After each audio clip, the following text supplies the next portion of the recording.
When have you seen something turn from adorable to suddenly horrific? I work at an emergency veterinary clinic. One day, someone brought in a super cute stray pit bull that had been hit by a car. She was very friendly despite her broken leg, all tail wags and kisses for everyone. We gave her some morphine for her pain, and, as often happens with morphine, she got nauseous and vomited. A whole kitten. Then tried to eat it again. People were less excited about letting her lick their face after that. This was a few years ago. Me and my wife were at a duck pond. We were having a nice time watching a duck and 5 or so of her chicks swimming around the pond, doing what ducks do. It was great. Then, the group went across some rocks, which was challenging for the chicks, but 4 of them made it through and continued to swim along with their mom. One of them was left behind. Over the course of the next 20 minutes or so, we watched as the chick fought its way across the rocks and into the portion of the pond where its mom and siblings were. It was really one of those uplifting kinds of things, this little chick fighting so hard to get back with the rest of the group. At that moment, we were so happy to see the little chick swim to get back with the group, and it was the most adorable thing ever. Once the chick got back with everyone else, it walked up to its mom. The mom pecked at it a little, and we assumed it was just telling the chick to not get lost again. Our assumptions were sort of proven wrong when the mom picked the thing up by the neck and started thrashing it against the rocks. Over and over again, until it died. The murderous mother duck and the siblings swam on, leaving the body of the chick on the rocks.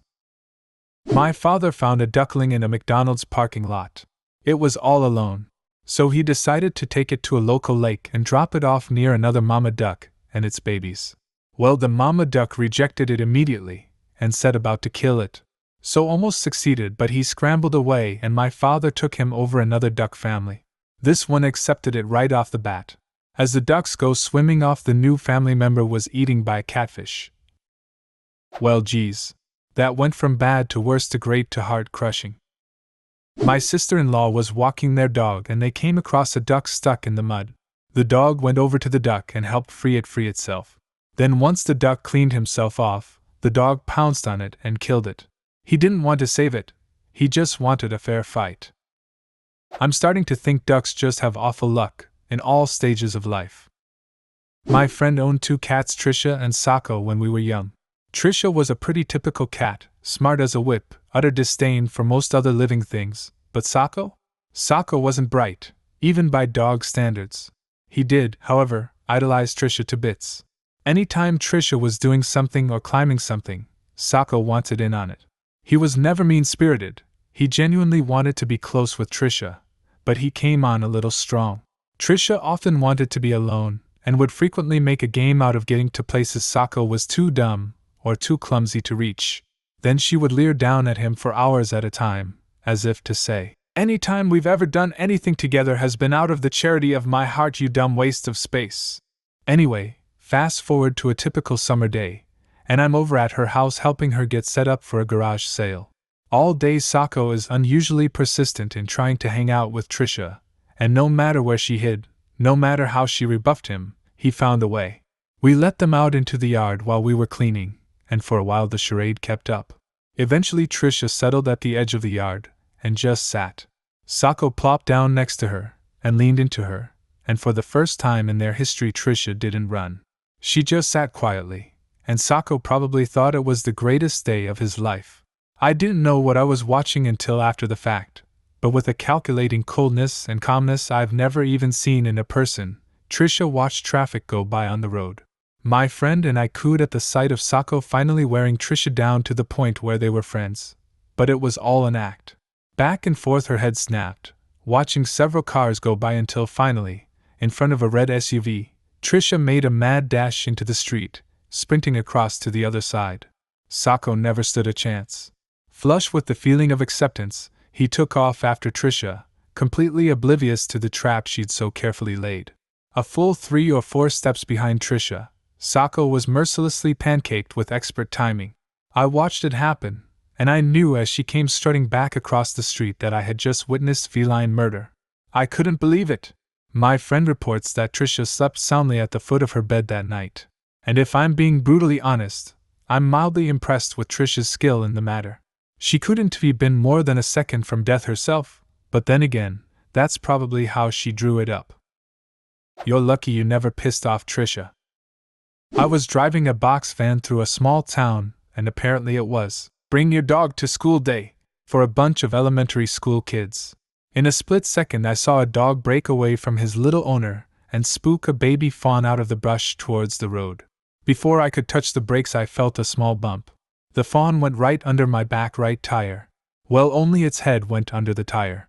I pulled over and jumped out to see 10 or 15 children screaming and crying as they watched it all happen. The kid who lost control of his dog took it the worst and was only feet away from this beautiful baby deer whose head was crushed by my truck. Teacup Chihuahua was bugging a big dog, mixed breed. It kept barking at its face, and the big dog was just kind of laying there ignoring it. Well, the tiny little thing just kept going at it. Everyone thought it was cute and funny until the big dog snapped and clamped down on the little one's head and shook it violently until he quite literally decapitated it. And then there was the time I tried to pet my neighbor's cat, but it got scared and ran across the street and got hit by a car. I found a little dog, Chihuahua size, abandoned and eating roadkill porcupine on an out-of-state trip and brought him home. In the car already was my dog, a roughly medium-sized Ridgeback Pit mix. The new dog would not stop yapping, and at one point tried to bite my dog. My dog calmly opened her mouth and held the little dog's face and neck between her teeth until it shut up. It did not make a peep for the next 6 hours of the drive. I was so worried my dog was going to decapitate the little noisemaker I'd just saved. We ended up giving the little dog to my adult sister, who is more suited to the Chihuahua-size breeds. I was driving, and fresh had my license for only 3 days. I was coming around a bend in my community when I saw a chipmunk run out into the road. I slammed on my brakes because, being the young one I was, I didn't want to start off my driving career by wrecking little innocent animals. It turns out that the chipmunk just stared, we made eye contact, and were emotionally invested in each other for a good 4 seconds. It's like he was trying to say thank you. Until an owl came from behind and swooped down, grabbing him from the road with his talons, and taking him off into the distance without missing a beat. He was running from the owl. You distracted him long enough for the owl to catch up. I'm sure the owl went to high-five you for the help. I just picture this taking place after a long, dramatic chase over a field and through burrows and trees. The chipmunk runs into the streets and freezes at the sight of the car, thinking, "At least I won't be food for that monster. At least I will deny it the pleasure of killing one more of my family." Then, the car stops. The chipmunk stares into your eyes, and he sees the alarm in your face that only faintly echoes the terror in his. Because at that moment, the chipmunk realizes that he never had another way out. The owl controls everything, from the trees to the plains to the mysterious metal beasts of the roads, and the chipmunks of this land are its herd. You were never going to run over the chipmunk. You were sent there to stop him. The owl had marked him, and no one can escape its terrible grasp. Have you ever seen a pecking order established? In biology high school, we were hatching chicken eggs, and as I was leaving, my teacher grabbed me and asked if I wanted to be a mother. I'm a dude, so this was interesting from the solicitation. The eggs were wiggling and a few of the chicks started breaking out of their shells. And chicks are cute, man, really cute. Cute until you realize that the oldest ones must establish reign over all other by beating them within an inch of life, unless another chick hatches before the near snuffing is completed. I watched 6 out of a dozen eggs hatch into cute chicks, and then have the older ones beat the hell out of the younger ones. 2 died while I watched as they were smothered and pecked to death. 3 of my children died on my first day as a mother. This is why I'll be a dad, and can't handle having baby chicks. My mom and I got a hummingbird feeder thinking we would be able to see some cute little hummingbirds. We did attract quite a few hummingbirds of all shapes and sizes. For a while, they were okay, they seemed to get along until one day this little one showed up. He was tiny. We thought he was a baby. I was outside watching one day and this big hummingbird was drinking from the feeder. The little one must have claimed it as his own because suddenly out of nowhere the little one attacked the big one. They fought for a little while in the air and then fell to the ground, still fighting. It was fierce. The little one won. He pecked the big one to death. It was actually pretty gross. Once hummers fledge, they're pretty much full size, so it was just a smaller species.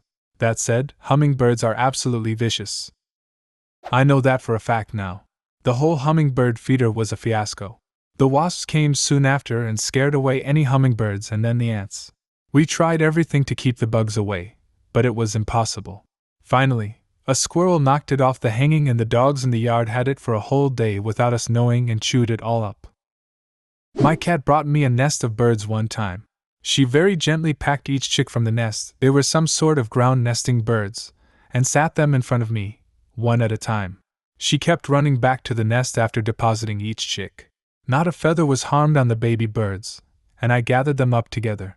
They appeared very lively and inquisitive, not scared at all. The cat proceeded to slay the mother bird. There were no survivors. It was teaching you to hunt. It wanted you to kill the babies just like it showed you with the more dangerous mama. Do you have a similar story? Leave a comment and subscribe to the channel if you want to see more videos like this one.